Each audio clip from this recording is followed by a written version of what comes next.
Hockenheim in Germany is a new venue for Fanatec GT World Challenge Europe, powered by AWS Endurance Cup. It's the 10th venue to host an endurance round. It promises to lend itself to a really dramatic 3-hour race, the penultimate round of the championship, with just Barcelona to come after this weekend.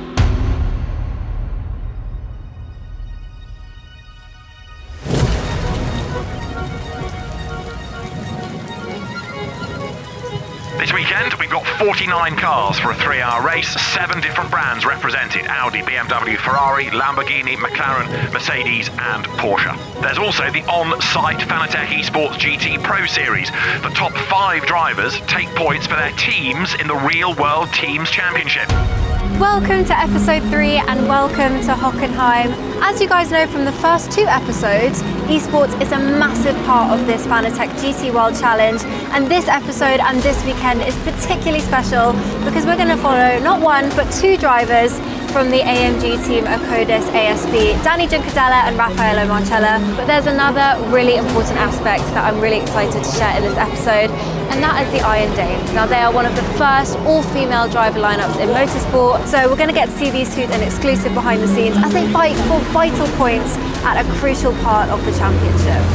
It's a new venue for some of the teams and for some of the drivers, although 1 or 2 know the place very well from other championships. It's a fast circuit and it always delivers action. Just as Spa did at the end of July, where there was a win for Raffaele Marciello, Jules Gounon and Danny Juncadella. That has put them into the lead of the championship with an 11-point advantage.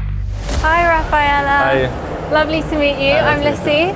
How are you? How's the morning been? Yeah, it's okay. It's a bit tricky with the weather today. It's wet and we believe the weekend will be dry. So it's a bit unfortunate because you don't learn so much today, but you never know if maybe tomorrow can be wet. So it's a bit boring, but it's the same for everyone, so it's okay. It's going to be a good weekend and the garage looks amazing. Do you think we could have a little look around? Yeah, for sure, yes. Here we have the entrance with 2 cars. We have some radio here.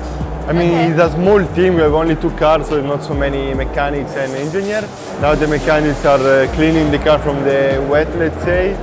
They look great, I love the colours. Yeah, very cool. It's not a new team, but it's a new name team, Akodis. Yes. So they did this new livery, both the yellow and blue. Here we have some tools where the mechanic can work, the television, where you can see lap time and the race. And behind we have the engineer room where everyone is working. There is all the lap time. We only come here, let's say, after we run. When we go out of the car, we come here. We have in the left helmets where we get ready. And behind there is a small area where guests can watch the race. But normally also there we don't have too many people because it's a small box in Hockenheim. So everyone will stay in the hospitality. So what's your opinion on the integration of esports into the Fanatec GT World Challenge? It's nice because you can bring all the fun people, and I was also a nerd, let's say, when I was young. I started with Gran Turismo when I was 4 or 5, so I mean, it's nice when you can bring more people in the sport, for sure. Yeah, for sure. I mean, I think it's so interesting how the esports points in the series actually contribute to the actual championship. Something big for sure, that maybe if the team is pushing to win the championship team, maybe 1 point of the simulator can make difference in real life. So yeah, for sure for the teams it's really important.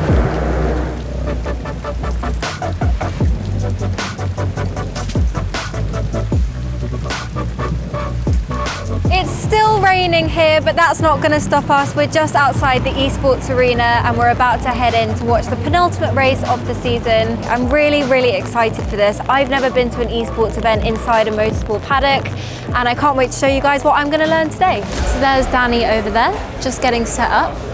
It's so busy in here, I'm so surprised. There's so many people who have come out to watch the Esports Race, which actually makes sense because esports is becoming really popular online, and it's really, really great to see it in a motorsport paddock here and as part of such a big series. Welcome to Hockenheim, but then detour to Suzuka, because Suzuka is our venue for the actual race, even though we're all based in Hockenheim this evening. And either way, we are in for a storming hour of action, because Suzuka is a fantastic circuit. Danny's qualified P2 and his teammate P1, which means he's going to have a really good chance at a great getaway, so we don't want to miss it. So in game, it is 5:05 just after. I think they're just lining up on the grid now. It's the end of the formation lap. You can see Danny. He's going to get a good start. I can feel it. Right, they're lining up now. The lights in a moment will change. The race will get underway. The two Mercedes that have locked out the front row of the grid storm away now. And a good getaway by Mosca. Is it good enough then? It looks like it is on the inside line. He's got the jump on Junqueira. He's got a good start. Nice one.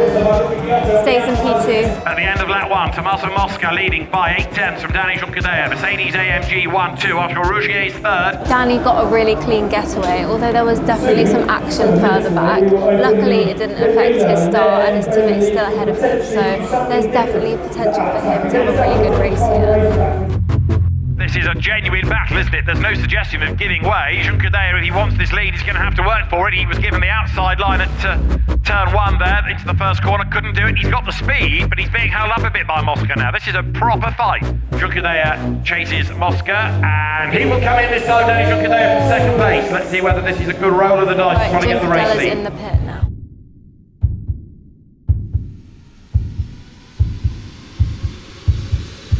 Where is Danny Junqueira in comparison to Tommaso Mosca? Oh, he's well through. Junqueira takes over the race lead. All happened on the pit stop. So Tommaso Mosca loses out. Danny Junqueira goes through, so it was worth. So he's taken P1. He's just overtaken his teammate. Undercut's worked. This is really, really good news. Forces him wide. Giotto needs to back out of that, and he does so. He did exactly the right thing. Had he gone past there, that would no doubt have incurred a penalty. So now he can attack. He's at the inside of the hairpin. Rougier has to let him go. Yes, finally, Giotto has done it. He's back through into third.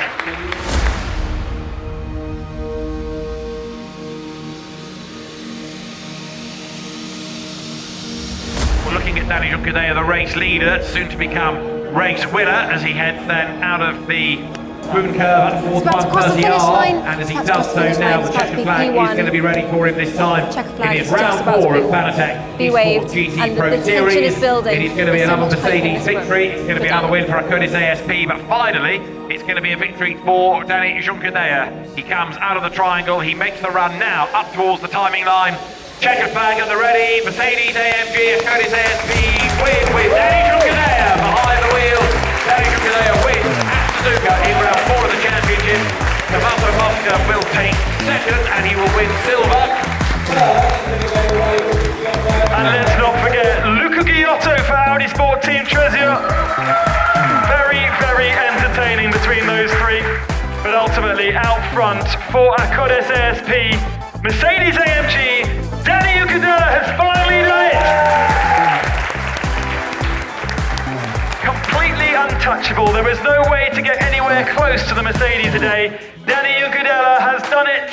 6,000 euros to our winner, overall and in the pro category. Congratulations, this is absolutely huge. You won by a mile. How was that for you? Yeah, it was obviously those are the best wins. Yeah. When you win with some gap and you take it a bit easier.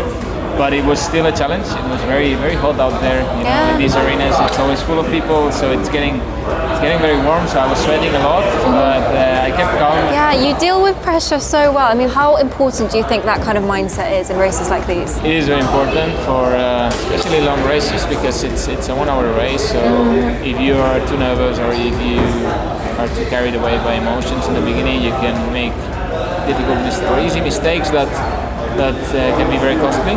As a team, we are second. Hey, there we go.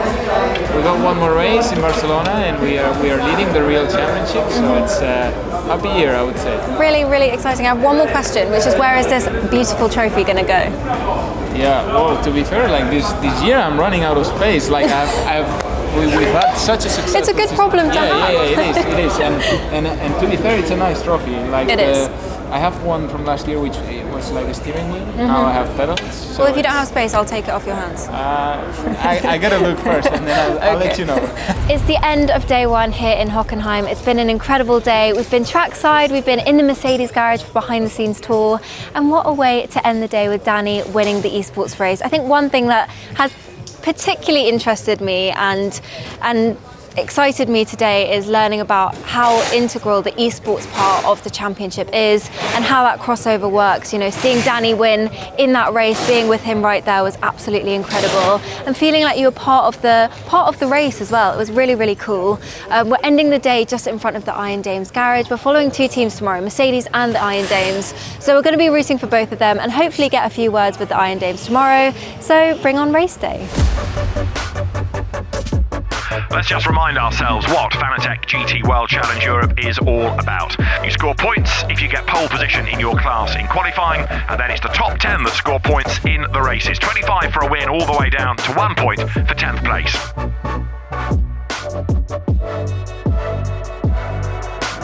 So we're here, it's race day, we're in the paddock, it's absolutely packed and the atmosphere is incredible. It's my first endurance race, I'm sure it's not my last. 3 hours long, so we've got a good amount of time and it's going to be amazing. After a really good result at Spa, winning the Gold Cup in the 24-hour race there, the Iron Dames Ferrari leads the Gold Cup in the championship. The car driven by Sarah Bovey, Michelle Gatting and Rahel Fry. Got to start off by saying congratulations, the first all-female team to take a victory at the Spa 24 Hours. It's absolutely incredible, so inspiring. Can you tell me a little bit about the Iron Dames, the project, its roots? The Iron Dames project is created and led by Deborah Meyer. She's also the FIO Women in Motorsport Commission President. And she's a racer herself. She started racing and she realized immediately we need more females within motorsport. We are growing stronger together, we are growing faster together, and the amazing win at Spa is just a provement that we can go as fast as everyone else, that it's not a question of gender, and we keep working hard, we keep continue growing together, because together we can make the change. So many girls and women growing up, they're really only seeing men compete at the highest level of the sport. And I want to ask, what do you think the Iron Dames are doing to inspire that next generation of women, both on and off track? We want to show by the results that we are doing, that we are able to compete on exactly the same level as men. And by that we hope that we are inspiring a lot of people. And then all the work that we are doing off track with all the marketing, that we really are trying to show. Yeah, we are driving a pink car with a pink race suit. We want to prove that we are women. Here we really want to inspire all the young girls, and I can really see the difference, you know. The Fanatec GT World Challenge, it's so unique in the way that it combines sim racing and real life racing. Do you think sim racing is another in for women into motorsport? You can see it everywhere in gaming. I mean, there is less and less difference between male and females, and motorsport is a sport that is difficult of access because of many reasons. Gaming, sim racing is something you can do from your home with a limited budget. We have seen some very, very famous sim racer racing on very, very cheap equipment and still winning championships and everything. So I think it's a good access. There are more and more initiatives to win a transition from sim racing to the real world. So yeah, I think it's going to be something that will matter in the future. And as ever, there is much attention surrounding the doctor, Valentino Rossi. He will start in number 46. We've seen him do middle stints, but other than the sprint rounds, he's not very often the start driver. I don't know how many races we've had this year where it's been 46 on track temperature. That's pretty hot. Indeed so, Valentino Rossi then racing here for the first time, be it on 2 wheels or 4. Here comes Valentino Rossi, a motorsport legend, and these fans have been waiting out here for hours just to catch a glimpse of the man himself. Amazing. His fans are incredible. There's so much neon yellow around, it's amazing. Honestly, his fans seem like some of the most loyal in the world. I've seen so many Valentino Rossi tattoos alone, and so many caps flying around as well. So it's really nice that he's out here spending time with the fans before the big race today.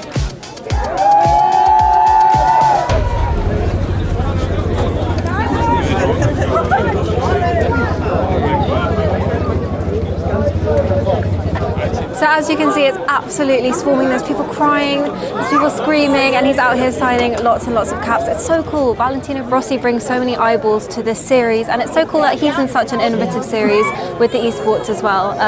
It's great to see, it's great for the sport, and it's such a nice atmosphere and environment to be in here, just outside his motorhome.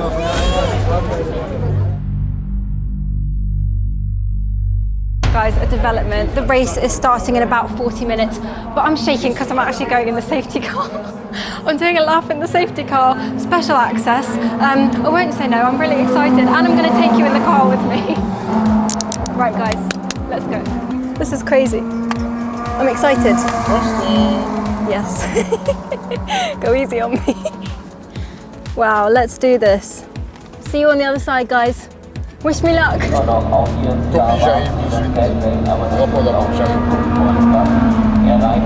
good. Let's go! This is the view.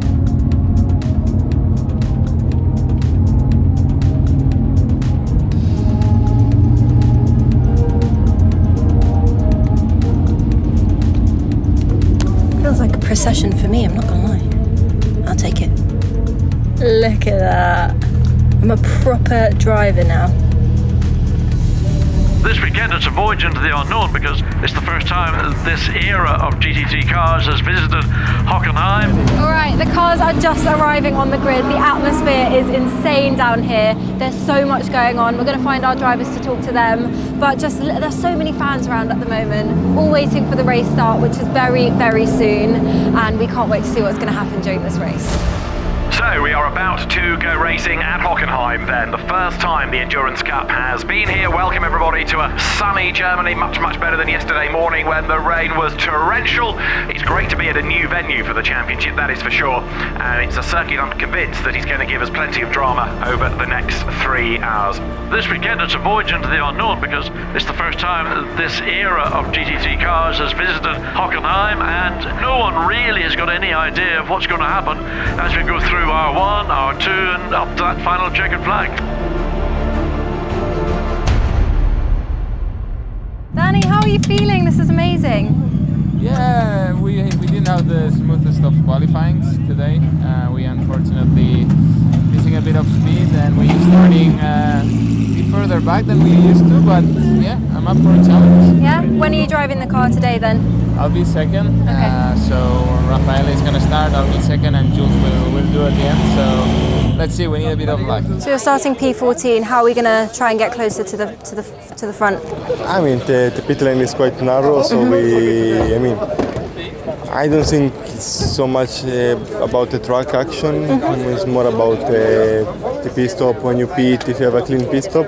So we will try to have a good strategy, and we will see. Yeah, good luck. It's going to be really weird because I'm going to be leading all these cars you can see on the grid, and they're all going to be behind me. So the grid starting to be cleared. The teams, the VIPs, make their way into the pit lane at the 1 minute board, of course. The engines will fire up, and the leading car there puts itself into position ready to control the formation lap. So everyone's clearing the grid now. The race is just about to start. There's so much tension, so much hype, and I'm about to get in the car and do the safety lap. So the green flag is waved. Then from the marshal's post opposite the start line, the cars accelerate down towards turn 1. This opportunity to get a bit of warm into the tyres.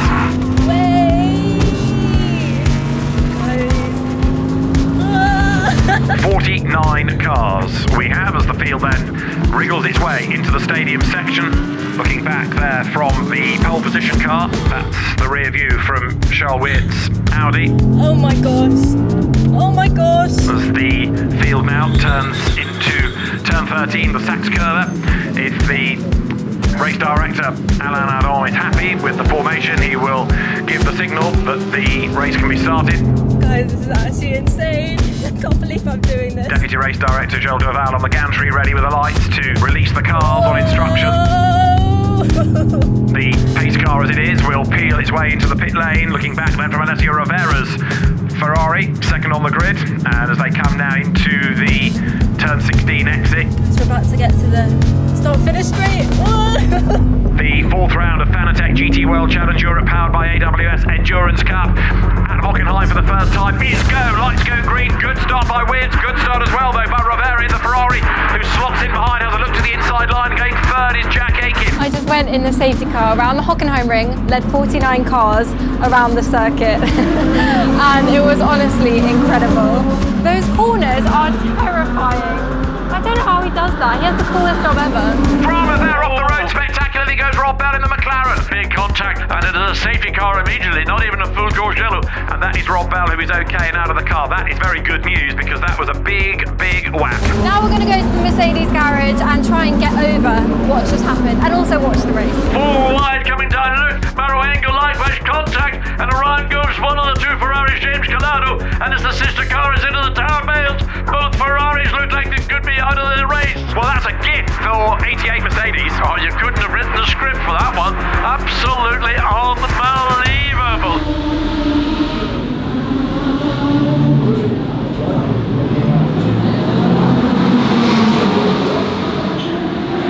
So the team started 14th as you saw, but Rafael has managed to already get up to P6, which is incredible. The team's coming in for its first pit stop, which Rafael was saying is really important for the team today for their strategy.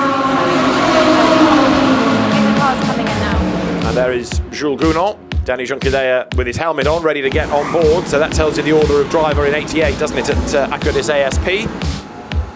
There is a good stop. Look at Engel, and we've still looked up directly behind it. We've got the 88, so it was the sister car to the 88. So these cars have come in position, and they're going back out as they came in. So the team's just done their first pit stop. Rafael is out of the car and Danny's now in, and they've come out in 6th, which isn't bad at all. I think they pitted when a lot of other cars pitted, so they haven't lost much track position at all. And hopefully they'll be able to keep gaining and keep gaining. We're only an hour into the race, so we've got 2 hours left. We've still got their third driver to get into the car as well. That was a really amazing race start. How was your stint? Yeah, I was stuck behind another Mercedes, so it was not ideal, but we recovered some position, so it was okay. Yeah, and what's the strategy for the rest of the race? We'll see. I think we try to pit early and to undercut, but we'll see after. There is the second place car, the Mercedes, third the blue Audi, fourth the Lamborghini, and then fifth now is Marcus Winkelhock. He's got ahead of Danny Junqueira, so change for fifth. More evidence were you to require it that Mercedes just hasn't got the pace this weekend. So we are in the Danes garage now. They haven't quite had the race start they would have been hoping for. Sarah's done her first stint. Rahel is in the car now, but I think she had to come in for a puncture for a tyre change pit stop. She's back out now. We've got about an hour and 15 left of the race, so Michelle's going to get in at some point quite soon actually. The noises of these cars are amazing, and the team is just ready, waiting for whenever the cars come in. So there is 83 through turns Rahel Frey, and just up the road ahead is the Lamborghini. Rahel is just about to come in for her pit stop. We'll have to see how this pit stop goes. We're going to hope it's a quick one, obviously. And yeah, right on time.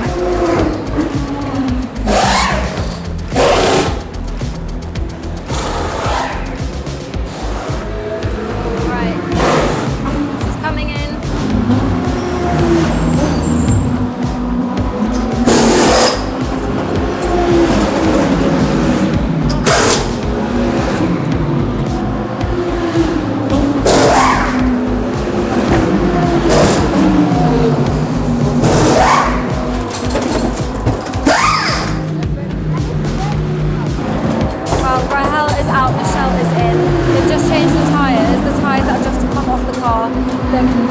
Incredible. She's off, so that's the final stint of the race. There's under an hour to go. That was the craziest driver change I've seen, up close and personal. And they did it so quickly, they absolutely killed that. Rahel, well done on that stint. How was it for you? It was a tough one, very intense one, as you can see. I gave my very best. We were very fast in track. We found a very nice compromise for the setup. I loved it. Unfortunately, I had a slow puncture in the rear left. The pressure was going down, down, down. I had to take less risk. It's a shame, but that's part of racing. I'm very happy that we fight it hard, and once again we were able to prove ourselves. Yeah. And hey, we can Good, I'm so glad to hear that. And what does this mean for the rest of the race? What's the strategy in the last 50 minutes? There is no strategy left, just to go as fast as possible, to take as many races as possible. We don't have anything to lose, just a lot to gain, so we go for that. Jules Gounon gets in, Danny Juncker gets out. We are fascinated to know what was going on with that car, or perhaps more to the point, what was not going on with it, as to why it looked so slow relative to the expected pace.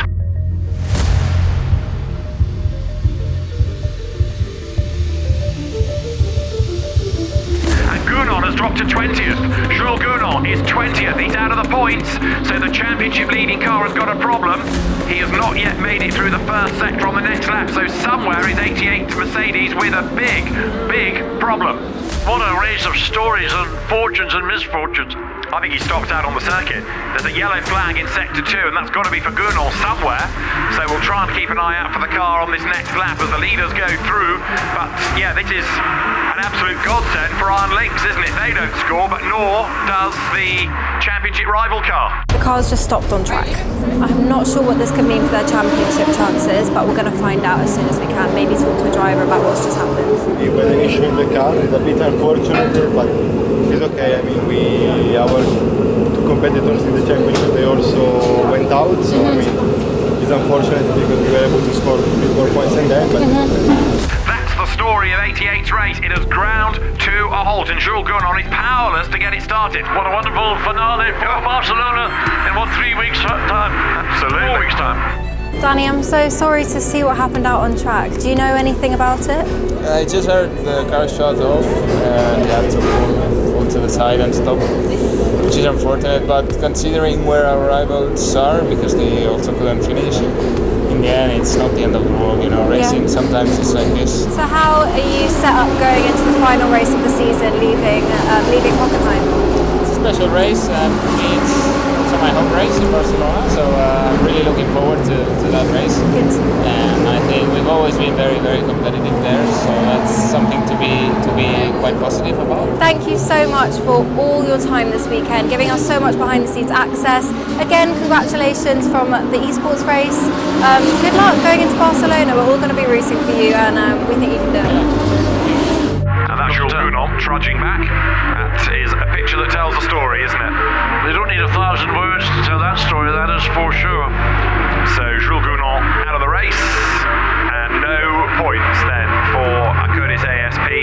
The car was fading in Junqueira's stint, and it is out of the race in Gounon's. Quarter of an hour to go. Well, it's good to hear that Mercedes incident wasn't too costly, and that they may still have a chance to win in Barcelona in the next round, in the final race of the season. It was great to spend time with Danny and with Rafaela this weekend. We've got so much behind the scenes access, so close to the cars throughout the weekend, and it was incredible to see Danny take that victory in the Esports Race as well last night. Patrick Niederhauser comes through then to win the 4th round of Fanatec GT World Challenge Europe, powered by AWS Endurance Cup at Hockenheim. And there is the delight at Saint-Deloc.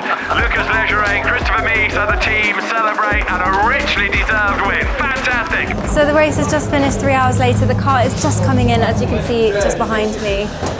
They managed to bring it home in P22, which is definitely an improvement from the last time we spoke to them. But the driver's mood is definitely a bit iffy. They seem a bit gutted, understandably, but it has been amazing to spend time with all 3 of the drivers this weekend. So much behind the scenes access, some incredible conversations with them, and we're wishing them all the best of luck as they go into Barcelona. Well guys, that is a wrap on the Hockenheim weekend for the Fanatec GT World Challenge. I have had a blast. I've learnt so much. We've had so much access in the garages, out on track. It's been fantastic. I am Lissie Mackintosh. This has been the Fanatec GT World Challenge. I hope you've enjoyed it. See you next time.